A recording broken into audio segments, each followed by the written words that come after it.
13 centimetre ব্যাসার্ধ বিশিষ্ট একটি বৃত্তের ব্যাস ভিন্ন কোনো জ্যায়ের দৈর্ঘ্য 24 সেন্টিমিটার হলে বৃত্তের কেন্দ্র থেকে উক্ত জ্যায়ের উপর অঙ্কিত লম্বের দৈর্ঘ্য কত সেন্টিমিটার?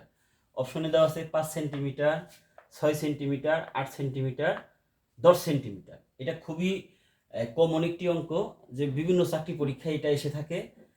তো দেখুন এটার আমরা সমাধান কিভাবে করি। তো কি বলছে এখানে, বলা হয়েছে যে একটি বৃত্তের ব্যাসার্ধ হচ্ছে 13 সেন্টিমিটার। বৃত্তের ব্যাসার্ধ 13 সেন্টিমিটার, সেই বৃত্তটির জ্যায়ের দৈর্ঘ্য হচ্ছে, যে কোনো একটি জ্যায়ের দৈর্ঘ্য 24 সেন্টিমিটার। তো আমরা একটি বৃত্ত অঙ্কন করে নেই, তাহলে সহজেই বুঝতে পারবো। এটা একটি বৃত্ত, ও কেন্দ্র বিশিষ্ট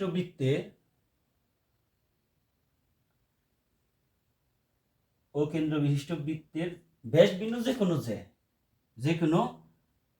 জ্যায়ের দৈর্ঘ্য 24, এই জ্যায়ের দৈর্ঘ্য হচ্ছে 24।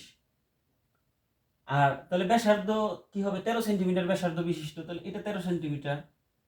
আমরা যদি মনে করি এটাও কি 13 সেন্টিমিটার ব্যাসার্ধ, 13 সেন্টিমিটার আছে, এটাও 13 সেন্টিমিটার, এটাও 13 সেন্টিমিটার। আর এইটার দৈর্ঘ্য হচ্ছে 24 সেন্টিমিটার। মানে যদি বলি এ বি ব্যাস ভিন্ন, ব্যাস নয় এমন একটি জ্যা, এটার দৈর্ঘ্য দেওয়া আছে 24 সেন্টিমিটার। এটার দৈর্ঘ্য কত দেওয়া আছে? 24 সেন্টিমিটার। তো আমার চাওয়া হয়েছে কি, বৃত্তের কেন্দ্র থেকে ওই যে জ্যায়ের উপর অঙ্কিত লম্বের দৈর্ঘ্য কত। এই যে ও কেন্দ্র থেকে যদি এ বির উপরে লম্ব অঙ্কন করি, তাহলে এই যে লম্বের দৈর্ঘ্য যদি হয়, এই যে ওডি লম্ব, এই ওডি লম্বের দৈর্ঘ্য চাওয়া হয়েছে। এখন আমরা দেখি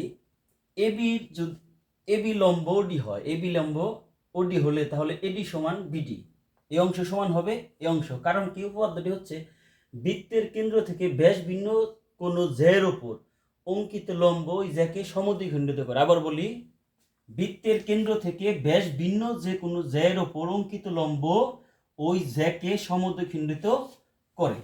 যেহেতু এবি লম্ব ডি, সুতরাং এডি সমান এবি, অর্থাৎ এডি সমান হাফ এবি, বিডি সমান হাফ এবি।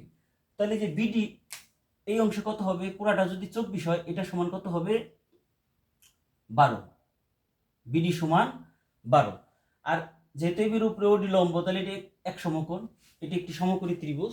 তাহলে সমকোণী ত্রিভুজের অতিভুজের দৈর্ঘ্য 13 দেওয়া আছে, ভূমির দৈর্ঘ্য 12 দেওয়া আছে, লম্বের দৈর্ঘ্য কত? তো আমরা ওই ওডির মান বের করতে পারি কি, পিথাগোরাসের উপপাদ্য অনুসারে ওডি সমান রুট ওভার অতিভুজ স্কয়ার, অতিভুজের মান কত? 13 স্কয়ার মাইনাস ভূমি স্কয়ার 12 স্কয়ার, কত হয় আমাদের?